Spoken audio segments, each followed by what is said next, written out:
Assalamualaikum warahmatullahi wabarakatuh. Waalaikumsalam. Kawan-kawan semua, terima kasih atas kesetiaannya untuk meliput pra peradilan, Propit.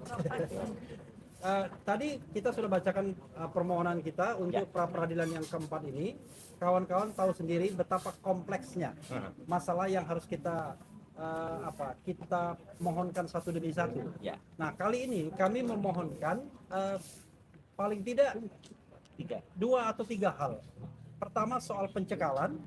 Jadi pencekalan itu pertama harusnya memang sudah berakhir, dan yang kedua harusnya masalah dalam kondisi yang tidak lagi dicekal. Ya. Tetapi pencekalan awalnya itu sendiri sudah cacat hukum karena tidak disampaikan kepada tersangka, dalam hal ini Mas Roy. Jadi kita mengatakan tidak hanya sudah berakhir tapi juga cacat hukum. Itu satu hal. Nah, yang kedua, ada aspek-aspek formil yang sebenarnya tidak dipenuhi oleh penyidik. Kita baru bicara aspek formilnya, belum pasal-pasal materialnya. Apakah dasar untuk menggunakan pasal 32, 35 dan lain sebagainya itu memang didukung oleh minimal 2 alat bukti yang cukup. Tapi kita baru bicara tentang formilnya, yaitu tidak diberitahukan yang namanya surat pemberitahuan dimulainya penyidikan. Tidak disampaikan kepada Mas Roy sebagaimana harusnya menjadi kewajiban dari pihak penyidik yang diatur baik dalam putusan Mahkamah Konstitusi maupun dalam KUHP yang baru. Ya. Jadi dengan demikian maka permohonan ini sangat signifikan karena kalau dikabulkan maka status tersangka Mas Roy gugur. Status tersangka gugur. Nanti Pak Narko, Pak Mur itu nanti bisa menambahkan bagaimana konsekuensi soal ijazah dan lain sebagainya, itu soal lain. Karena yang namanya lawyer's job adalah bagaimana membela kliennya, gitu ya. Jadi kalau kita bicara alasan permohonan sebagaimana termuat dalam halaman 6 permohonan yang kami sudah bacakan. Pertama, penyidikan tidak sah. Jadi karena melanggar putusan MK nomor 130 PUU /13/2015 tanggal 11 Januari 2017. Biasa di MK ya. Diajukan 2015 tapi diputus 2017. Junto pasal 60 ayat 1 KUHP baru. Karena surat perintah penyidikan ya tertanggal 15 Januari 2026 dan tertanggal 30 Maret 2026 tidak pernah disampaikan kepada tersangka. Ya. Sehingga tindakan penyidik dapat dikategorikan melakukan pelanggaran formil dan berpotensi terjadinya penyalahgunaan wewenang. Oke, itu satu. Yang kedua adalah pencekalan yang tidak sah yang diketahui berdasarkan surat tanggal 11 Desember 2025 perihal penarikan sementara paspor atas nama KRMT Roy Suryono di Projo yang telah lewat waktu dan harus dinyatakan sah karena tidak pernah pula disampaikan kepada tersangka inkasu pemohon. Jadi pencekalan itu suratnya tidak disampaikan, kemudian dan sudah berakhir masanya. Ya. Nah, yang ketiga adalah penetapan tersangka tidak sah karena adanya cacat formil pada surat B7475 dan seterusnya tanggal 30 Maret perihal pemberitahuan penerapan pasal yang tidak sah karena menerapkan dua undang-undang sekaligus. Ya. Jadi mereka tetap mencantumkan KUHP yang lama dan juga KUHP yang baru. Dan dalam konteks putusan di Pengadilan Negeri Jakarta Timur kasus Dr. Tifa memuat dua rezim KUHP ini menyebabkan kemudian dikabulkannya eksepsi atau nota perlawanan mereka. Jadi itu yang bisa kami sampaikan sekali lagi. Kenapa kemudian permohonan ini berjilid-jilid? Katanya banyak sekali. Memang banyak sekali Pak Jenderal yang harus kita persoalkan, baik secara formil maupun secara material, baik prosedur maupun substansi.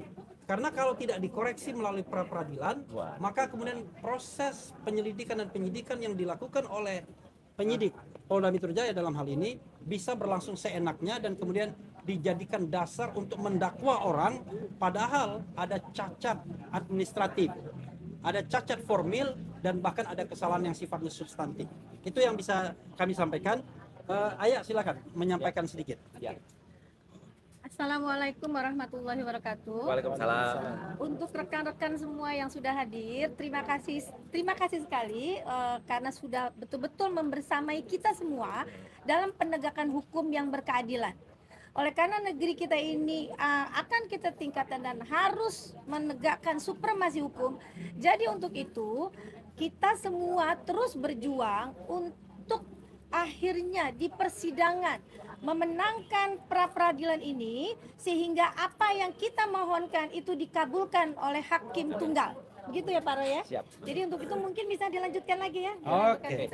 Silakan Bang Risan. Bang Risan, ya. Ya, terima kasih. Untuk penambahan aja tentang tadi materi-materi pra-peradilan hari ini sebenarnya ada 3 poin ya Bang ya. Tadi pertama adalah surat perintah penyidikan.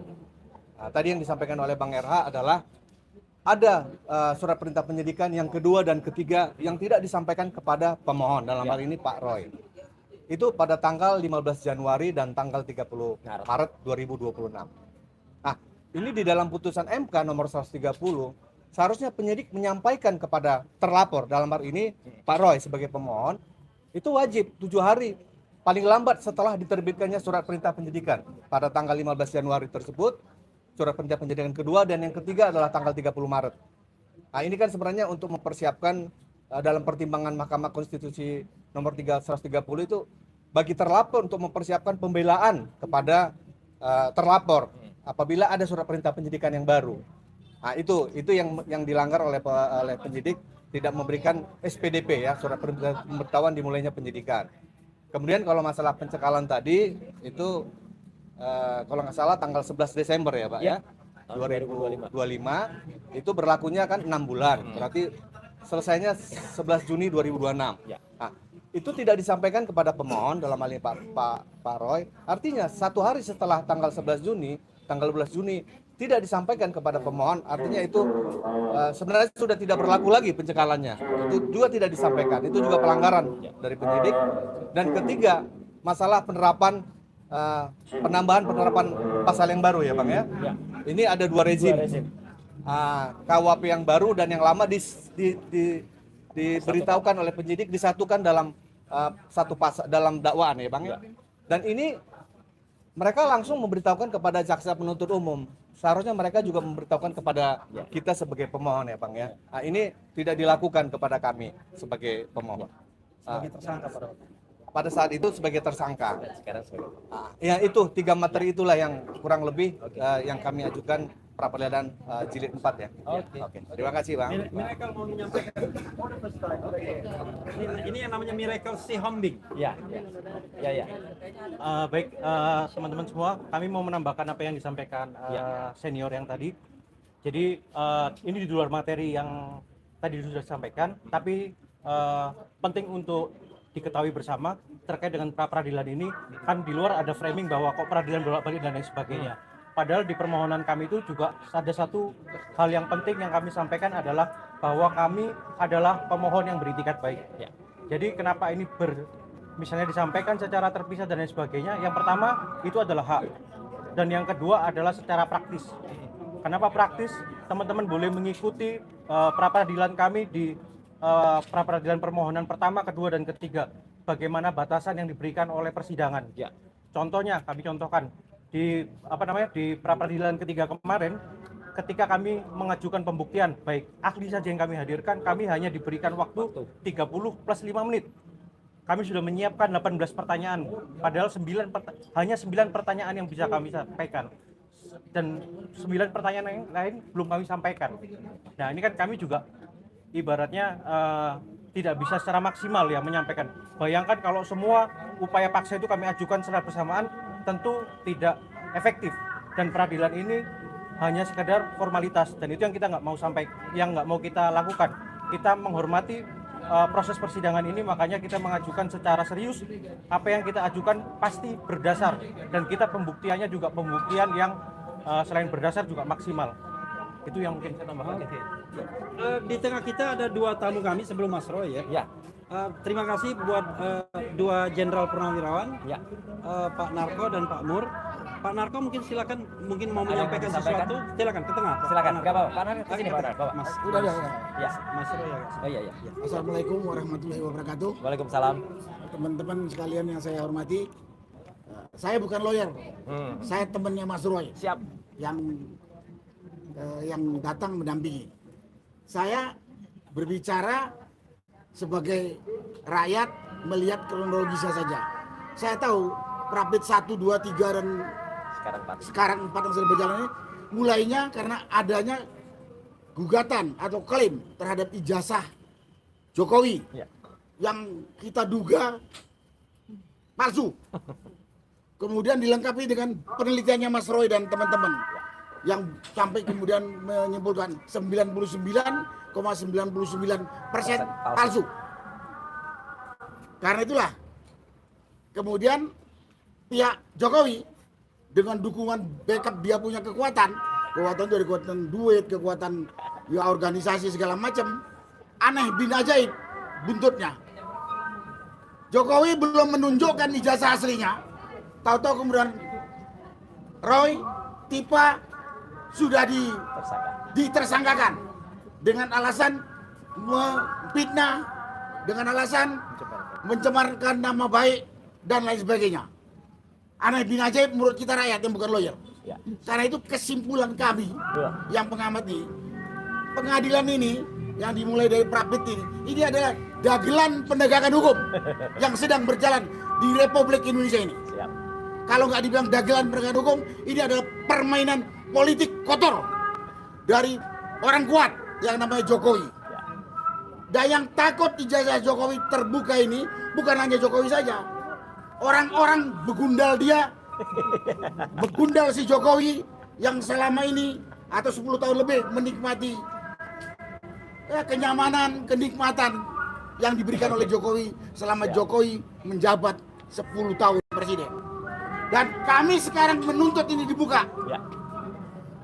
Dulu ada nasihat orang tua, langit mau runtuh pun hukum harus ditegakkan. Siap. Tegakkan. Ya. Nah, karena itu kita berupaya skenario dagelan penegakan hukum ini kita harus bisa kalahkan dengan fakta-fakta yang sekarang ditunjukkan, disampaikan oleh para lawyer atau penasihat hukum yang Mas Roy. Itulah yang bisa saya sampaikan pada kesempatan ini. Terima kasih. Saya ulang saya lagi, ini adalah dagelan penegakan hukum yang sedang berjalan di negeri kita. Silakan Bapak Ibu kalau mau nikmatin terus. Atau permainan politik kotor dari orang kuat yang nggak mengendaki dosanya terbuka. Terima kasih. Wassalamualaikum warahmatullahi wabarakatuh. Waalaikumsalam. Amor. Ya, silakan Amor. Baik, terima kasih rekan-rekan media yang kami hormati. Kami dari Purnawirawan yang tergabung di dalam FPP TNI meyakini bahwa apa yang dilakukan oleh penyidik dalam menentukan tersangka Mas Roy dan Dr. Tifa itu suatu hal yang tidak benar, tidak sah. Tadi disampaikan oleh para kuasa hukum bahwa tidak sah. Dan inilah menunjukkan bahwa ya di Indonesia ini khususnya di ranah hukum masih terjadi kriminalisasi. Kami sudah sampaikan ke Pak Prabowo supaya jangan ada kriminalisasi pada Mas Roy dan Dr. Tifa. Siap. Mereka ini adalah pejuang kebenaran, tapi ternyata masih. Nah, kami berharap ini sudah terakhir lah, jangan ada kriminalisasi lagi. Dan kenapa masih terjadi kriminalisasi? Kenapa? Karena kapal diganti. Ini harus kita ganti. Kemarin kami mengadakan aksi kebangsaan, kami ke Mabes Polri, kami tuntut supaya Kapolri diganti. Kami sampaikan langsung kepada teman-teman di Mabes Polri bahwa Presiden Prabowo Subianto harus segera mencopot Listio Sigit Prabowo. Karena inilah biang keladi dari terjadinya kriminalisasi. Dan tadi biangnya di atas, biang keroknya yang tadi disampaikan oleh Pak Narko itu adalah Joko Widodo yang satu dekade memimpin kita dengan kekacauan balau di negara kita, dengan melanggar tata kelola, demokrasi, konstitusi dan sebagainya, sehingga negara kita sampai saat ini belum bisa kita perbaiki. Luar biasa. Oleh karena itulah kita minta pada Pak Prabowo Subianto yang saat ini sedang menjadi presiden mohon Pak Prabowo segera perbaiki tata kelola negara ini, khususnya masalah hukum. Karena masalah hukum adalah satu tonggak utama dari tegaknya suatu negara demokrasi. Mungkin itu tambahan. Oke, Terima kasih. Ya, sebelum Mas Roy ada Ya. 3 hal yang ingin saya Ya. garis bawahi ya. Perbedaan Terima pendapat dan lain sebagainya itu adalah biasa dalam ranah demokrasi. Ada 3 hal ini yang harus kita pahami. Satu, ada masalah yang terkait dengan ijazah Jokowi, asli atau palsu. 2, ada masalah yang terkait dengan kriminalisasi terhadap anak bangsa dengan ancaman hukuman sampai 12 tahun penjara. Ketiga, yang lebih besar daripada itu adalah bagaimana kita menegakkan negara hukum Indonesia, rule of law. Karena kalau penegakan hukumnya semena-mena, tidak sesuai dengan aturan yang berlaku, maka disitulah runtuhnya penegakan hukum dan negara hukum Indonesia. Jadi, kasus mengenai kriminalisasi, kasus mengenai ijazah Jokowi, itu adalah contoh bahwa hukum tidak ditegakkan sesungguh-sungguhnya atau sebenar-benarnya. Begitu Pak ya? Ya. Oke, silakan Mas Oke, Roy. baik. Assalamualaikum warahmatullahi wabarakatuh. Ya, saya ingin sampaikan ya. Oh, Mas Gofur mau dulu? Oke, baik. Oke, ya. Jadi terima kasih karena Mas Gofur selaku kuasa hukum tadi juga kita saling bersama, kita saling memperkuat. Ini bukti bahwa kami saling bersama-sama. Mas Gofur tadi juga baru saja menjadi saksi pada sidang kasus pra-peradilannya Dr. Tifa bersama dengan ahli kita. Nah, saya tidak ingin mengulangi apa yang sudah disampaikan oleh bapak-bapak dan juga oleh para kuasa hukum saya dan ibu-ibu semua. Tapi saya ingin pastikan bahwa tadi kan ada beberapa hal yang dimohonkan dalam permohonan pra-peradilan yang keempat ini. Yang pertama adalah ada bukti nggak bahwa saya tidak menerima pemberitahuan SPDP dan lain sebagainya. Jelas, padahal dengan mudahnya harusnya termohon itu bisa menyampaikan kepada saya. Karena saya itu selalu tertib. Mulai dari awal November sampai dengan terakhir wajib lapor. Dan itu sejumlah 30 kali saya sudah wajib lapor. 2 atau 3 minggu pertama itu seminggu 2 kali, Senin Kamis. Berikutnya setiap minggu, itu kan ada kesempatan. Kalau memang penyidik mau melakukan pada saat wajib lapor, surat itu disampaikan. Ini loh ada perkembangan SPDP. Ini loh ada surat pencekalan. Saya pastikan saya tidak menerima sama sekali. Jadi itulah makanya kami ajukan pra-peradilan yang keempat ini. Jadi pasti ya clear. Setiap minggu saya datang ke kantor Polda Metro Jaya. Setiap minggu juga, setiap hari Senin, ya saya melakukan. Dan tidak pernah saya mangkir. Saya selalu hadir.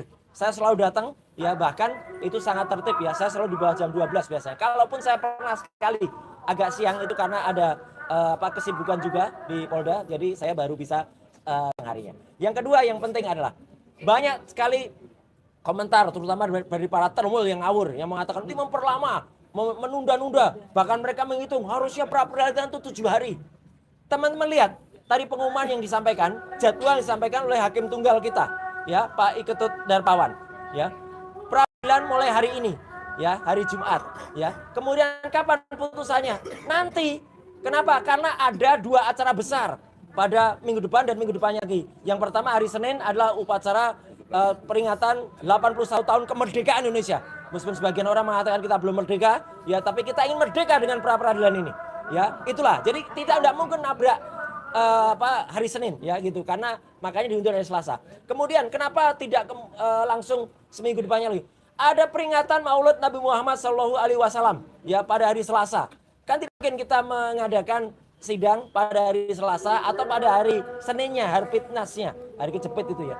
Makanya Rabu. Jadi kalau dihitung itu pun sudah lebih dari seminggu. Siapa yang memperpanjang? Ya memang jadwalnya, memang tanggalnya. Masa kita mau protes kepada pendiri Republik ini? Jangan tanggal 17 Agustus dong kemerdekaannya. Masa kita mau protes pada peringatan Maulid Nabi? Kan nggak bisa. Nah itu, jadi artinya kita patuh mengikuti jadwal yang ada. Dan kalau ada pertanyaan, apakah di tengah-tengah itu masih ada jadwal yang lain? Nah itu saja jadwalnya. Ya kalau memang misalnya ada lagi. Dan kami juga menantang ya, menjawab. Kan ada orang di sana yang bilang, kalau berani ya langsung pokok perkara. Orang itu tidak ngerti hukum. Saya pastikan orang yang bicara di Solo itu tidak ngerti hukum. Dia baca dulu ya kitab undang-undang hukum acara pidana. Kalau ada yang namanya pra-peradilan itu menunda pokok perkara. Kalau dia melakukan malah nabrak, nyuruh itu, dia melanggar hukum, dia harus ditangkap malah. Ya, orang yang ada di Solo itu. Saya nggak tahu siapa orang yang ada di Solo itu. Ya gitu. Tapi yang kemarin bilang dan menantang harus segera masuk ke pokok perkara. Dan saya ingin menggarisbawahi apa yang tadi disampaikan oleh Pak Narko dan juga Pak Mur ya gitu bahwa ini harus jangan sampai kalah. Maka saya ingin berterima kasih kepada salah seorang sahabat kita yang kemarin datang Saya juga baru mengenal beliau pada saat beliau datang dan beliau juga memberikan kaos ke saya, maka saya pakai. Ya, gitu. Nah, ini kaosnya yang diberikan kemarin. Roy Suryo wajib menang. Bukan untuk saya kewajiban menang itu Pak Narko, Pak Mur, tapi untuk kita semua supaya kriminalisasi tidak terjadi pada setiap orang lagi, supaya penangkapan semena-mena tidak terjadi pada orang. Saya sekali lagi ini kemarin banyak lihat ya, saya diberi kaos dan untuk menghormati yang bersangkutan dan kaos-kaos yang saya pakai itu ada yang mengatakan kalau Mas Refli itu raja konten, saya raja sablon. Nggak ada, ya. Saya nggak punya sablon, nggak punya cetak, ya. Ini dari teman-teman UMKM. Ada yang ngirim saya dari Kudus, dari Jogja banyak, dari Bogor, ada juga dari luar kota, ada dari Padang, ada juga yang ngirim. Jadi kaos-kaos itu kirim ke rumah. Mereka memang tanya ke saya, Pak alamatnya di mana, saya kirimi. Dan kemudian saya pakai, jadi saya terima kasih kepada mereka. Dan yang menarik, kalau saya pakai, nanti di kolom komentar di bawah YouTube teman-teman, pasti saya ada komentar. Kalau ingin pakai kaos yang dipakai Roy Suryo, hubungi saya. Nah, mereka jualan kaos dulu. Nggak apa-apa, itu namanya kita mendukung UMKM. Sekali lagi yang ingin saya sampaikan, sekian dan terima kasih. Wassalamualaikum warahmatullahi wabarakatuh.